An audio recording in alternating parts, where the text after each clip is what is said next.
Recording in progress. أعوذ بالله من الشيطان الرجيم. بسم الله الرحمن الرحيم. رب اشرح لي صدري ويسر لي أمري واحلل عقدة من لساني يفقهوا قولي. اللهم لا سهل إلا ما جعلته سهلا وأنت تجعل الحزن سهلا إذا شئت.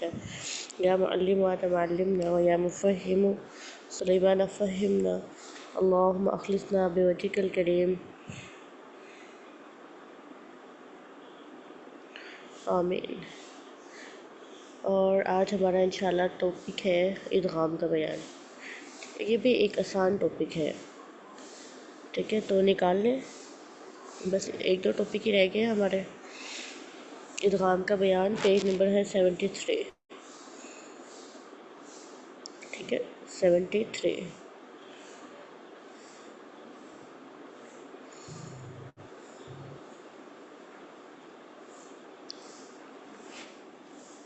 اس میں نا جو ہماری یہ سمری ہوتی ہے نا، یہ بہت اچھے سے بیان کی جاتی ہے. اس کا جدول ہی نہیں ہے، چلو پھر ہم اس کو خود ہی دیکھ لیتے ہیں. ٹھیک ہے، سب سے پہلے جو ہے نا ادغام کا مطلب کیا ہوتا ہے یہ آپ کو پہلے بھی معلوم ہوگا. ہم نے کافی سارے ادغام پڑھے ہیں، جیسے نون ساکن کا ادغام پڑھ چکے ہیں، اسی طرح ہم میم ساکن کا بھی ادغام پڑھ چکے ہیں، اسی طرح ہم لام ال کے ادغام کے بارے میں پڑھ چکے ہیں. تو کم از کم ہمیں ابھی یہ بیسک میں پتہ ہے کہ ادغام ہوتا کیا ہے. ٹھیک ہے، ادغام یہ ہوتا ہے کہ ایک چیز علیحدہ ہے اور دوسری چیز علیحدہ ہے، آپ نے ان دونوں کو اکٹھا کر کے ایک ہی بنا دینا ہے. ٹھیک ہے، 1+1 2 نہیں ہونے چاہیے، 1+1 1 ہی ہونا چاہیے. دو حرفوں کا آپس میں اس طرح ادغام ہوگا کہ دو ہے نا یہ، تو یہ ان کا ++1 ہی آئے گا. ٹھیک ہے، 1+1 جو ہے یہ 1 ہی رہنا چاہیے، 1+1 2 نہیں ہوگا. ادغام جسے کہتے ہیں نا 2 in 1. ٹھیک ہے، اس طرح کی کیفیت ہوتی ہے. دو حروف ہوتے ہیں ادغام میں. ٹھیک ہے، اور ایک حرف پہلے ہوتا ہے، دوسرا حرف بعد میں ہوتا ہے.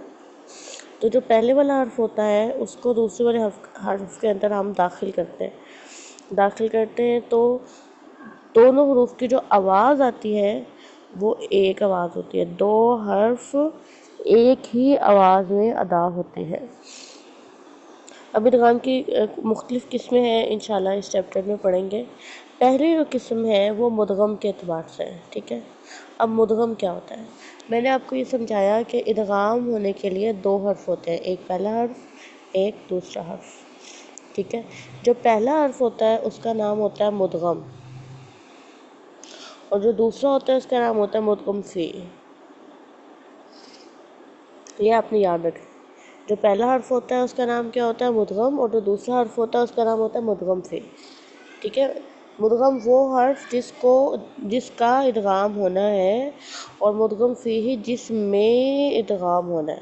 مدغم جس کا ادغام ہونا ہے اور مدغم فی جس میں ادغام ہونا ہے. تو ادغام کی دو قسمیں ہیں، مدغم اور مدغم فی. ادغام میں دو حرف ہوتے ہیں، مدغم اور مدغم فی. مدغم وہ ہوتا ہے جس کا ادغام ہونا ہوتا ہے، اور مدغم فی وہ ہوتا ہے جس میں ادغام ہونا ہوتا ہے. تو اگر آپ فوکس کر لیں اپنا مدغم پر، ٹھیک ہے، اگر آپ مدغم پر فوکس کریں کہ جو ادغام ہو رہا ہے اس میں جو مدغم ہے وہ کیسے کا ہے، اس کی حالت کیسی ہے، وہ متحرک ہے یا ساکن ہے، تو اس کو پھر ہم کہتے ہیں مدغم کے اعتبار سے ادغام کی اقسام. مدغم کے اعتبار سے ادغام کی اقسام دو ہوتی ہیں. ٹھیک ہے، مدغم کے اعتبار سے ادغام کی اقسام دو ہوتی ہیں.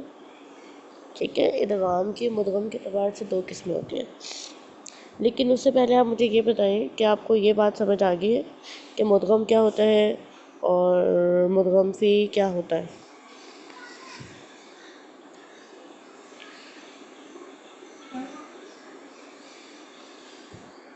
مدغم پہلے والا حرف ہوتا ہے اور مدغم فی دوسرے والا حرف ہوتا ہے. ٹھیک ہے، مدغم وہ ہوتا ہے جس کا ادغام ہونا ہوتا ہے، اور مدغم فی وہ ہوتا ہے جس میں ادغام ہونا ہوتا ہے.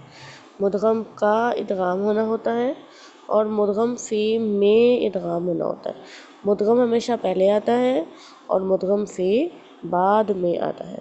تو چلیں اب دوبارہ بتائیں، کیا سب کو سمجھ آ گئی؟ سارے سو تو نہیں رہے ہیں، رپلائی نہیں کرتے ہیں؟ ہاں جی بھائی، زینب، معیزہ، طاہرہ، مائدہ، مریم، ٹھیک ہے، چلیں جاگ رہے ہیں، بارک اللہ فیکم۔ تو ابھی ہم نے پڑھا ادغام کیا ہوتا ہے۔ ادغام میں پڑھتے ہم دو حرف ہیں، ٹھیک ہے، لیکن آواز ایک ہی آتی ہے۔ دو حرف ہوتے ہیں اور آواز ایک ہی آتی ہے، اور جو دو حرف ہوتے ہیں ان میں سے ایک حرف پہلے آتا ہے جس کا نام مدغم ہوتا ہے، اور ایک حرف بعد میں آتا ہے جس کا نام مدغم فی ہوتا ہے۔ تو ادغام کی سب سے پہلی کیٹیگری ہے مدغم کے اعتبار سے۔ اب جو آپ کا مدغم ہے، یعنی کہ جو پہلا حرف ہے، یہ ساکن بھی ہو سکتا ہے، ٹھیک ہے، اور یہ متحرک بھی ہو سکتا ہے۔ یہ ساکن بھی ہو سکتا ہے اور یہ متحرک بھی ہو سکتا ہے۔ اچھا، جو پہلا حرف ہے مدغم جس کا نام ہے، وہ ساکن بھی ہو سکتا ہے اور یہ متحرک بھی ہو سکتا ہے۔ مدغم ساکن بھی ہو سکتا ہے اور متحرک بھی ہو سکتا ہے۔ اب جو ادغام ہے نا، ادغام تب ہی ہوتا ہے جب مدغم ساکن ہو۔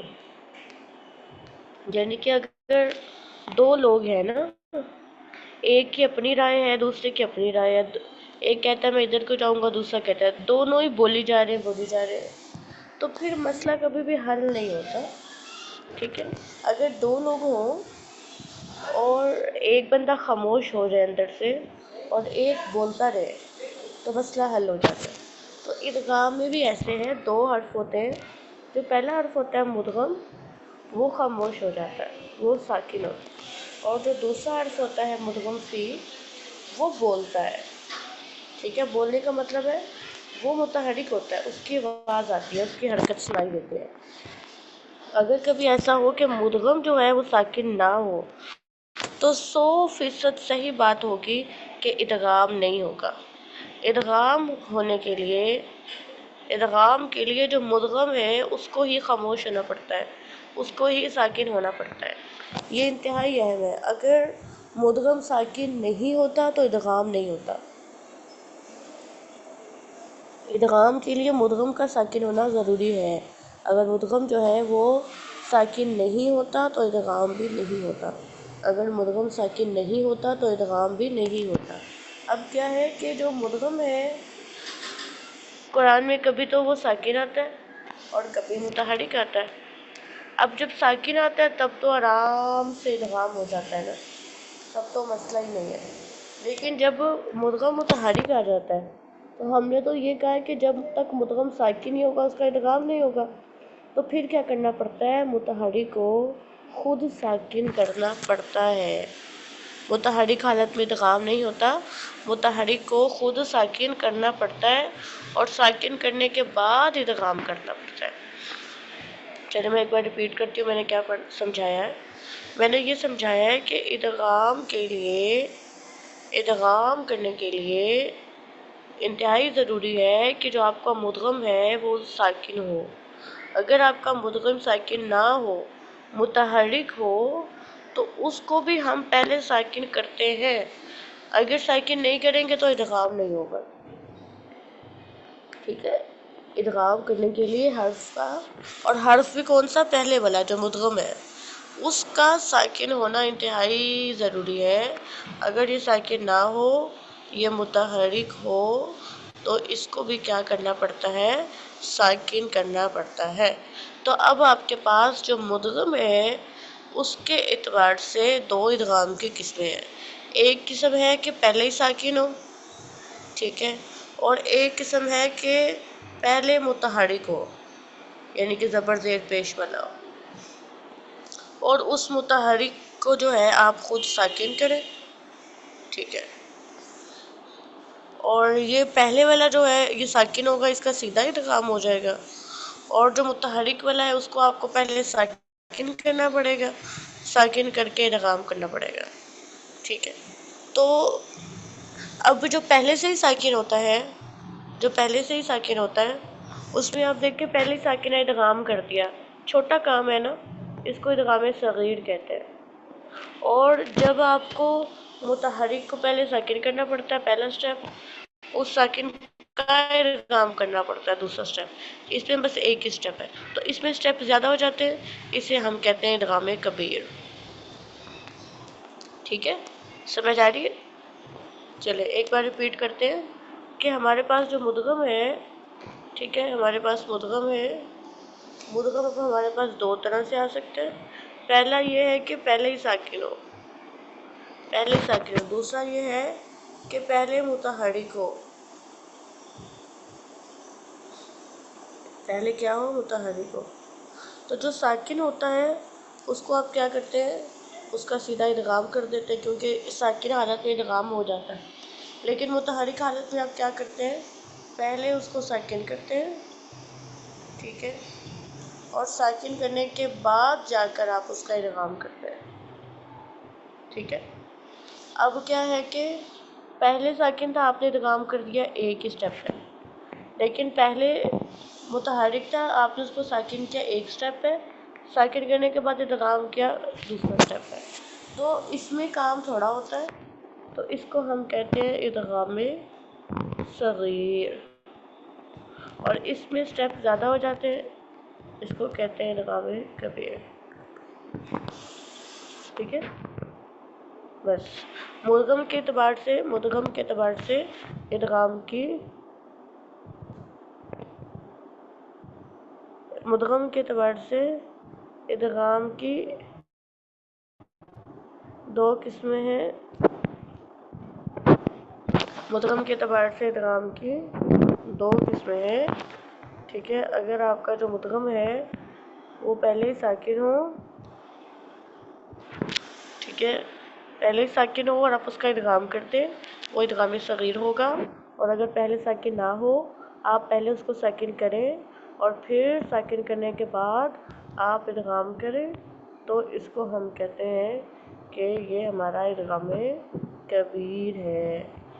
یہاں تک سمجھ آ گئی؟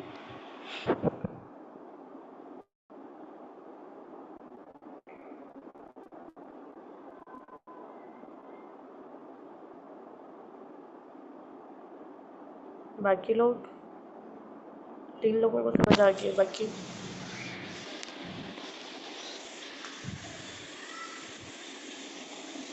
باقی لوگ 4 5، چلے ٹھیک ہے، بارک اللہ فیکم۔ اب آپ یہ یاد رکھیں کہ قرآن پاک میں جو زیادہ ادغام ہوتا ہے وہ ادغام صغیر ہوتا ہے۔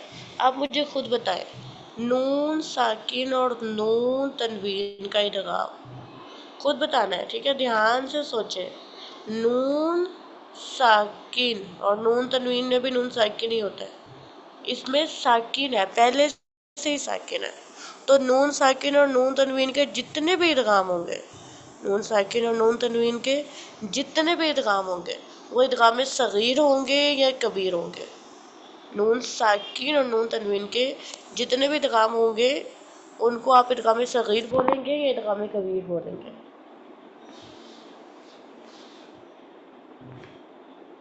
شاباش، ٹھیک ہے، بالکل سمپل بات ہے، سارے نون ساکن اور نون تنوین کے ادغام صغیر ہوتے ہیں۔ اسی طرح آپ دیکھیں میم ساکن، میم ساکن، میم کیا ہے؟ ساکن، اس کا جو ادغام ہوگا یہ ادغام صغیر ہوگا یا کبیر ہوگا، جس کو ادغام شفی بھی کہتے ہیں، وہ آپ کا صغیر ہوگا کہ کبیر ہوگا؟ بالکل سمپل بات ہے، صغیر ہوگا۔ اچھا، اسی طرح آپ نے اور ادغام پڑھا تھا لام ال کا، تو لام ال تو ساکن ہوتا ہے نا، اس کا جو ادغام ہوگا یہ بھی صغیر ہوگا یا کبیر ہوگا؟ ٹھیک ہے، زیادہ تر جو ادغام ہے وہ ہمیشہ ادغام صغیر ہی ہوتے ہیں۔ اسی طرح آپ آگے بھی پڑھیں گے، جتنے ادغام پڑھیں گے وہ سارے صغیر ہی ہوں گے۔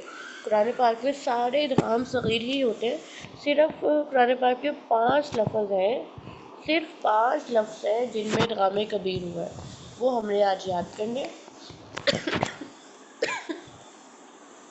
5 کلموں کے علاوہ، ان 5 کلموں کے علاوہ باقی قرآن کا ہر ادغام ادغام صغیر ہے، ٹھیک ہے. اب بچے جو ہے وہ بڑے کنفیوز ہوتے ہیں، بچی یہ نون ساکن کا ادغام ہے تو کیا یہ صغیر بھی ہے؟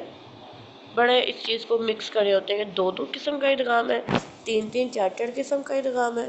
تو اس میں کیا ہے، دیکھیں آپ ایک انسان ہے، ایک ہی آپ انسان ہے. آپ بیٹی بھی ہو سکتی ہیں، آپ بہن بھی ہو سکتی ہیں، آپ بھتیجی بھی ہو سکتی ہیں، آپ بھانجی بھی ہو سکتی ہیں.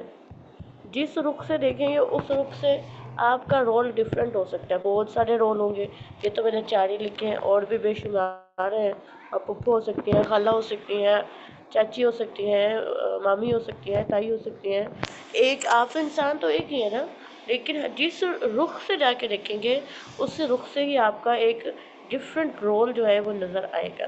تو اسی طرح ہی ہے، ایک ادغام ہو رہا ہوتا ہے، ٹھیک ہے. اس میں آپ اس کو نون ساکن کا ادغام بھی کہہ سکتے ہیں، اس کو ادغام صغیر بھی کہہ سکتے ہیں، آگے جا کے اس کو ناقص بھی کہہ سکتے ہیں، اس کو آپ متقاربین بھی کہہ سکتے ہیں. تو ڈفرینٹ ادغام جو ہے وہ ہوتے ہیں. ایک ہی ادغام پر ڈفرینٹ قسموں سے ڈفرینٹ رخ سے جب دیکھتے ہیں تو ان کے ڈفرینٹ نام ہو جاتے ہیں، ٹھیک ہے. ادائیگی ہوئی رہتی ہے. تو یہاں تک جو ہے ہمارا ادغام صغیر اور کبیر کا کنسیپٹ کلیئر ہوگا. اب ہمارے پاس صرف ادغام کبیر میں سمجھنے کی یہ بات ہے کہ ادغام کبیر جو ہے یہ قرآن پاک میں صرف 5 جگہوں پہ ہوا ہے. روایت حفص میں صرف 5 جگہوں پہ ہوا ہے. آپ کو پتہ ہے کہ ایک روایت سوسی، اس میں پورے قرآن پاک میں اس کے بے شمار کلمات ہیں، ٹھیک ہے. اچھا، اب جو لیٹ ہے وہ ریکارڈنگ سنے گا کیونکہ سارا تو نہیں ریپیٹ ہو سکتا. تو ادغام کبیر کے 5 کلمات ہیں صرف، اوکے. اور وہ کون کون سے ہیں؟ سب سے پہلے نعمہ ہے، نعمہ. اب آپ کہیں گے بھائی نعم اور ماں یہ تو پہلے ہی ساکن ہے میم. تو ایسا نہیں ہے، یہ تو انہوں نے ہماری آسانی کے لیے اس کو ساکن بنا کے لکھا ہے. اصل میں لفظ جو ہوتا ہے وہ ہوتا ہے نعمہ ماں، ٹھیک ہے. یہ اصل میں یہ تھا، تو پھر اس کو انہوں نے پہلے نعم بنایا، میم کو ساکن کیا، اور پھر میم کا میم کے اندر ادغام کر دیا. تو یہ ادغام کبیر ہے. اور لکھنے میں اس کو ایسے اکٹھا لکھا ہوا نعم. اسی طرح دوسرا کلمہ ہے اتحاجونی، ٹھیک ہے. اتحاجونی، جون نی. تو جو یہ والا جون ہے نا، یہ تھا جو نانی، 2 نون تھے. اب یہ بھی نون تھا اور یہ بھی نون تھا. تو پہلے نون متحرک کو پہلے ساکن کیا اور پھر دوسرے نون کے اندر داخل کیا، ٹھیک ہے. اسی طرح تأمرون، یہ مکانانی تھا، تأمرونانی تھا، اور لا تأمنون تھا. لا تأمننا کیا تھا؟ لا تأمنون. اب یہ پہلے 5 کلمے یاد کریں، نعمہ، اتحاجونی، تأمرونی، مکنی اور لا تأمننا. 5 کلمات اچھے طریقے سے یاد کر لیں. کیا کیا ہے؟ نعمہ، اتحاجونی، لا تأمننا، مکنی اور تأمرونی. اصل میں تھا نعمہ ما، اتحاجوننی، اتحاجوننی، تأمنون، مکننی، تأمروننی، ٹھیک ہے. تو ان میں کیا کیا ہوا ہے کہ کلمات کو پہلے ساکن کیا ہوا ہے اور پھر ان کا ادغام کیا ہے. تو یہ 5 کلموں میں ادغام کبیر ہے.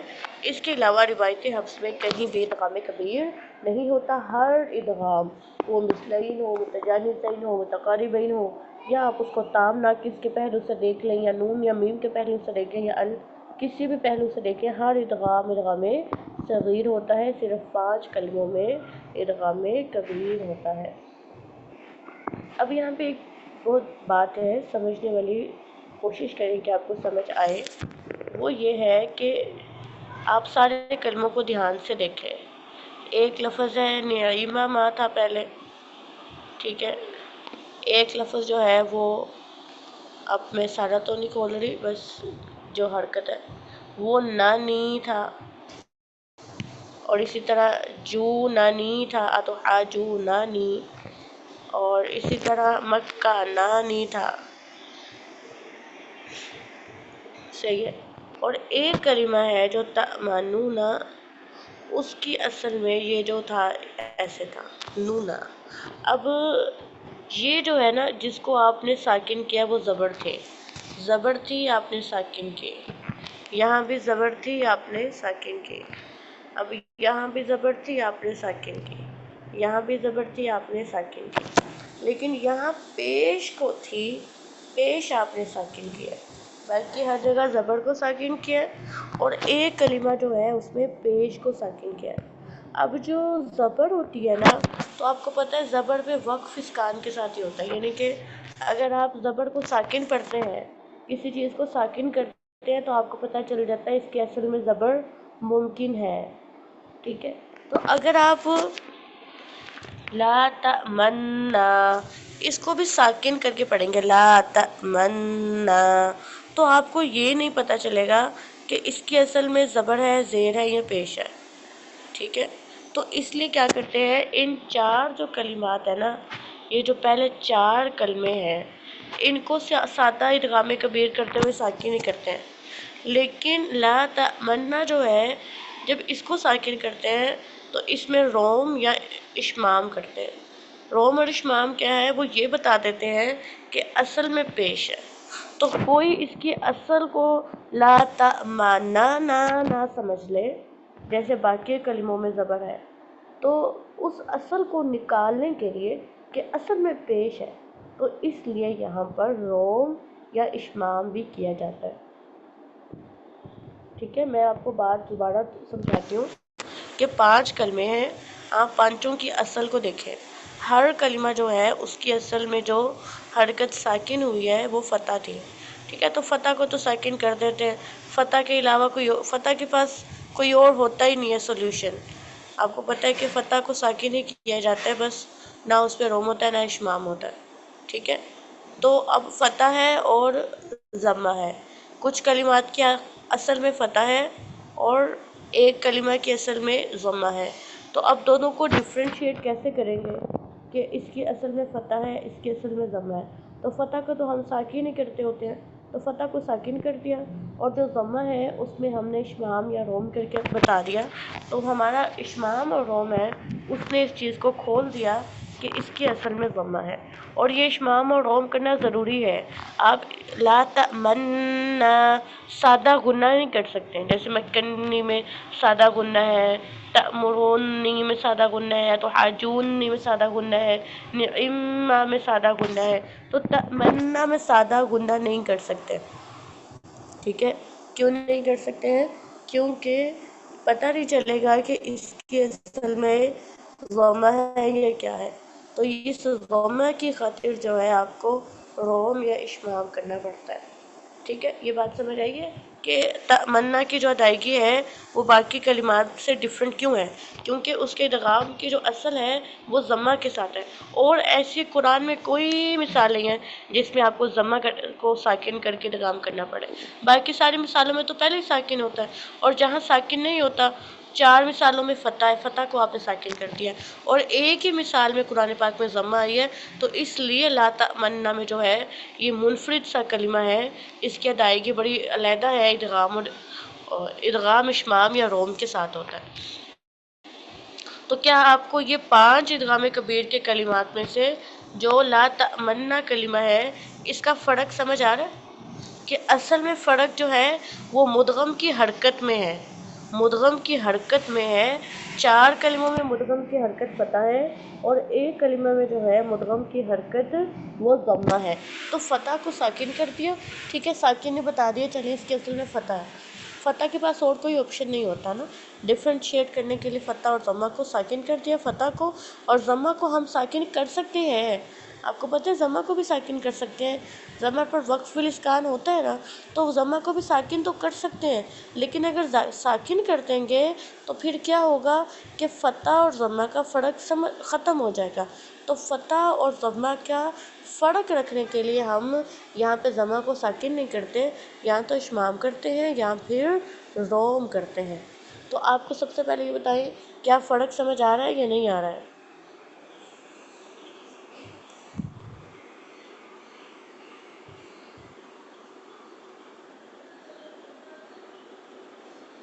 رابعہ کو آ گیا، باقی لوگوں کو سمجھ آ رہا ہے فرق؟ اچھا، اب یہ یہاں تک بات ہوگی، ٹھیک ہے۔ ہمارا ٹاپک جو تھا نا اصل میں وہ ادغام صغیر تھا اور ادغام کبیر تھا، ٹھیک ہے۔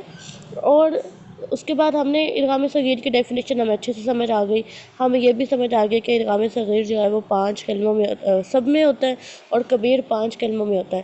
پھر ہم نے ادغام کبیر کے کلموں کو کھول کے ان کی اصل کو بھی دیکھ لیا، پھر ہم نے اصل کے فرق کو دیکھ لیا کہ 4 کلموں میں اصل میں فتح ہے اور 1 کلمہ میں ضمہ ہے، اور ہم نے یہ بھی سمجھ لیا کہ یہ ضمہ والا کلمہ جو ہے یہ اپنی مثال میں ایک ہی کلمہ ہے قرآن میں۔ اب جو لا تمنا ہے اس میں اب پڑھنا کیسے ہے، اس کی اصل یہ ہے نا، تو آپ نے کیا کیا، اس کو ساکن کیا، ٹھیک ہے، من اور نا۔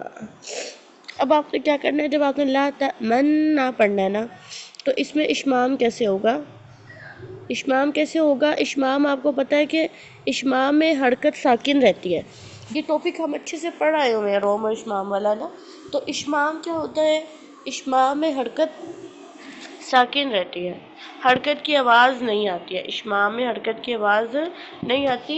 حرکت اشمام کی ڈیفینیشن ہوتی ہے کہ حرف کو ساکن کر کے ہونٹوں سے ضمہ کا اشارہ کرنا،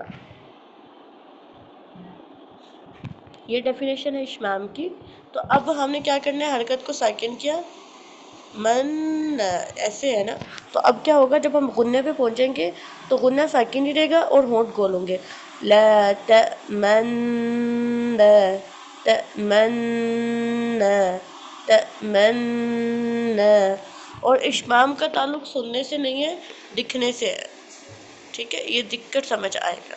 تو اشمام کیا ہوگا، اشمام ادغام کے ساتھ ہوگا، اشمام ادغام کے ساتھ ہوگا، نون ساکن ہوگا اور نون متحرک ہوگا، یہ اس کے اندر داخل ہوگا تو ادغام ہوگا، اور ادغام پر اشمام ہوگا، لا تمن تمن تمن، ٹھیک ہے۔ اور جو روم ہے، روم کیا ہوتا ہے، روم میں حرکت سنائی دیتی ہے، اس کا مطلب ہے کہ آپ نے تو ساری زندگی ادغام ساکن حالت میں پڑھا ہے، ہم نے آج ساری بحث شروع میں یہی کی ہے کہ کیا ہے، ادغام کے لیے ساکن ہونا چاہیے، لیکن آپ کو یہ معلوم ہے کہ روم میں تو ساکن نہیں کر سکتے، روم میں 1/3 حرکت پڑھی جاتی ہے، ٹھیک ہے۔ تو اس لیے جب آپ لا تمنا میں روم کریں گے تو پھر اظہار ہوگا، ٹھیک ہے۔ روم جو ہے، روم پورا اظہار نہیں ہوتا اور پورا ادغام بھی نہیں ہوتا، اس کے سینٹر کی حالت ہوتی ہے، ٹھیک ہے۔ تو اس میں جب روم ہوگا تو ادغام کی طرح ساکن نہیں ہوگا، حرکت پڑھی جائے گی، لا تأمنون لا تأمنون لا تأمنون، ٹھیک ہے، بہت ہلکی صوت خفی، چھپی ہوئی آواز جو ہے نا وہ تھوڑی سی پیش کی سنائی دیتی۔ چلے، تو یہاں تک ہم نے الحمدللہ ادغام جو ہے اس کی مدغم کے اعتبار سے قسمیں پڑھ لی ہیں، کہ مدغم کے اعتبار سے ادغام کی 2 قسمیں ہوتی ہیں، ادغام کبیر ہوتا ہے، صغیر ہوتا ہے، اور سارا کبیر صغیر کو سمجھ لیا۔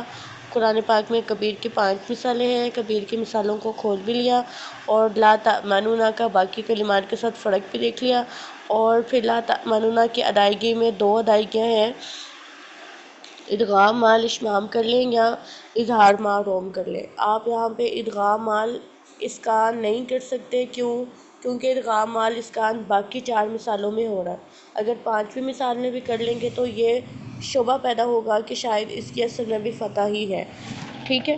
تو بس یہ ہم نے سارا کھول لیا ہے، اب سب سے ہمیں اس کی ادائیگی تو وہ آپ سنیں گے اور قرآن سنائیں گے تو انشاءاللہ اس کی پریکٹس ہوگی۔ سبحانک اللہم و بحمدک نشہد ان لا الہ الا انت نستغفرک و نتوب الیک۔ السلام علیکم و رحمۃ اللہ وبرکاتہ۔